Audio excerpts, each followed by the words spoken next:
Hi and welcome. So we're continuing the kindergarten slides from page 42. So see if you can remember from last time the 4 letters. Dadang, ngujin, identify the sounds.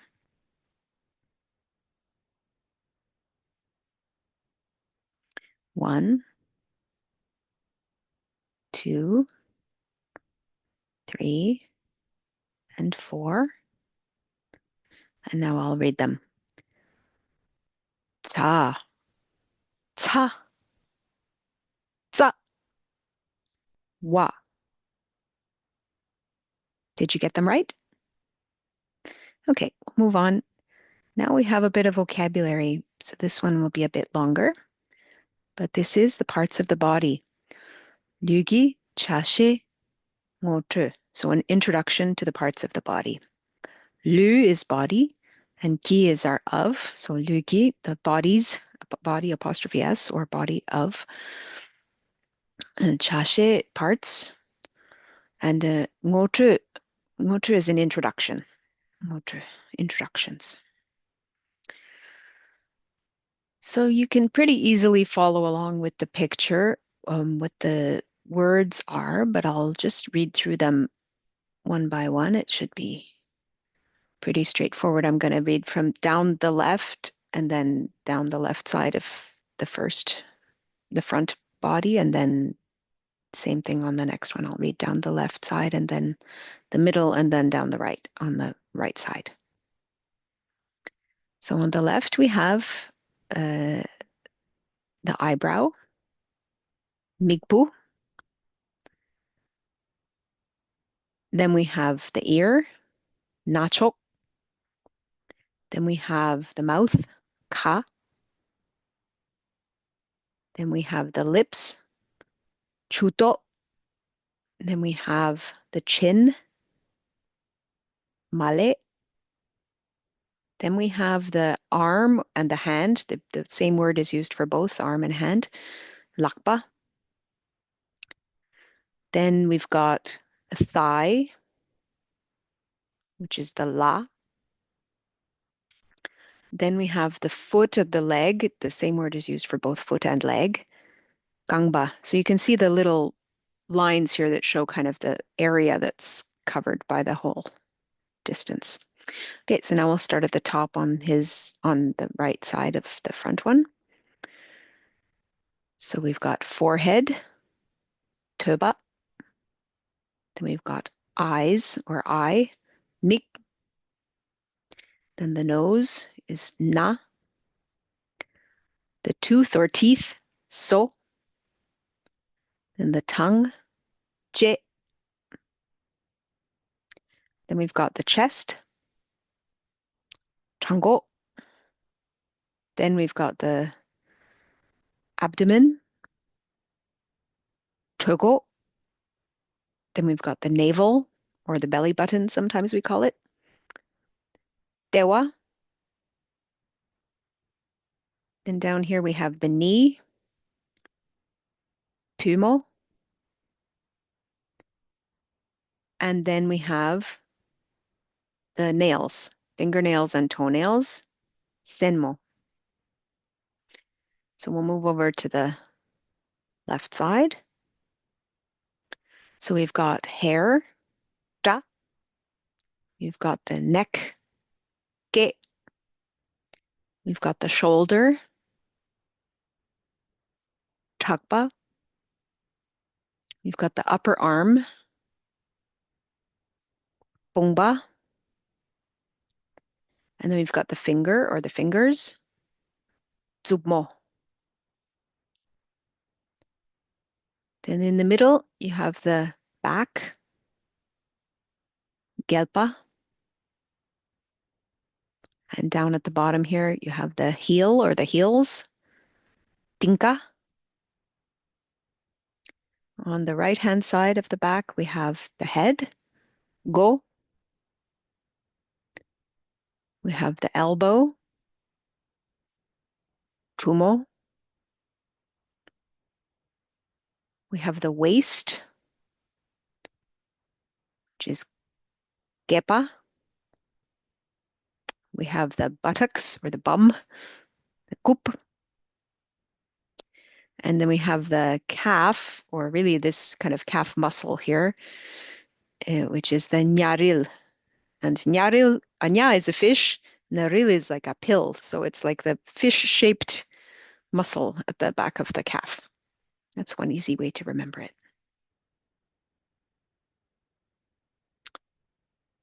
So we'll start the next row. We've got the sha row, so of consonants or letters. So selje, consonants, sha, and de, the row or the group. So I'll just read through them.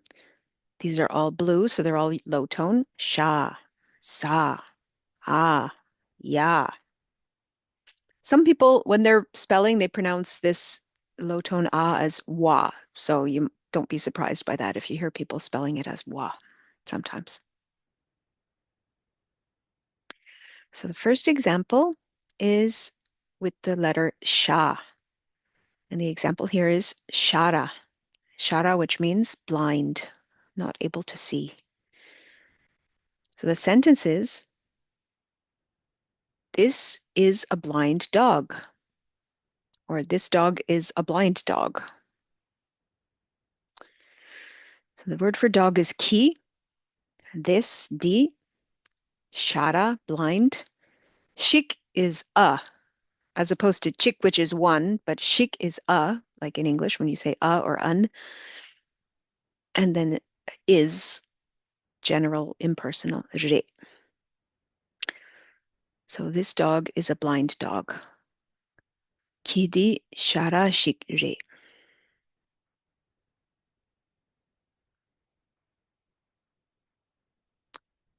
Next, we have for the letter sa, we have the word sama.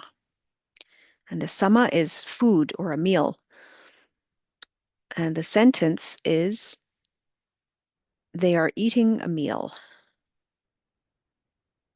So they is kongzo, and when you add the s, it becomes kongze. So by them,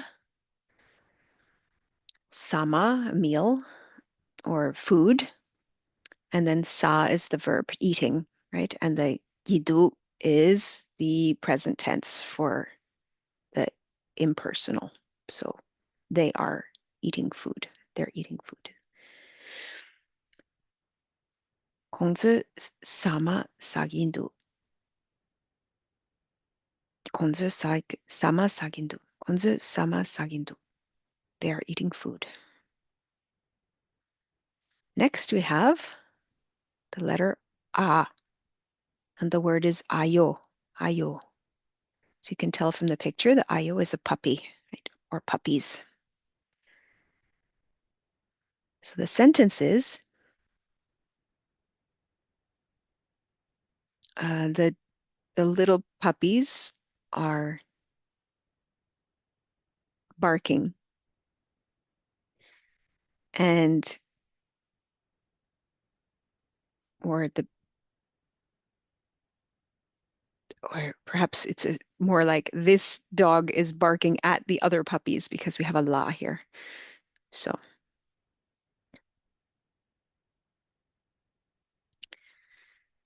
dog ki, small chung chung, la at, ayo, uh,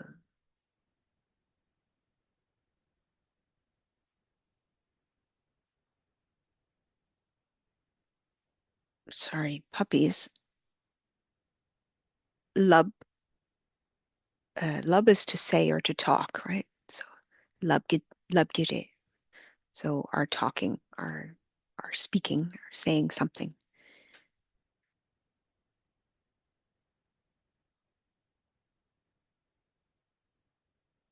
So the ayo,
Okay, so I did a double check because in the glossary they put ayo as puppy, but I think it's a confusion in the dictionary. Ayo is the barking.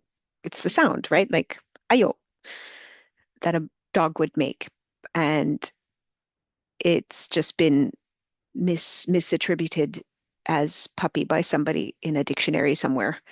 So the ayo is the barking, which is what I thought. And then I got a bit confused because of the glossary, but yeah, it's just the barking of the dog. And the ki chung chung is the puppy, meaning the small dog. You'll see later the ki chuk, like a dog child, is also used for a puppy.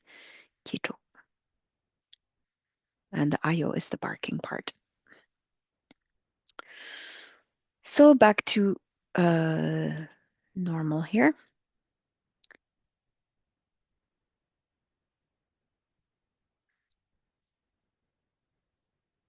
I'm just going to make a note so that in my notes it'll be clear. Barking and not puppy. That doesn't make sense. Okay, so the little dogs, or the dog is barking at the little dogs, or there is barking among the little dogs, perhaps something like that. Ki chung chung la ayo labgitu, labgire. Barking at the little dogs. The dog is barking at the little dogs, perhaps.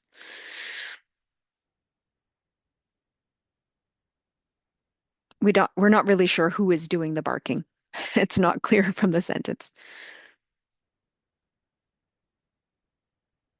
Okay, next we have the letter ya, and the letter ya is also a word, and it means single, as in like one of a pair of things, like of a mismatched pair, I suppose.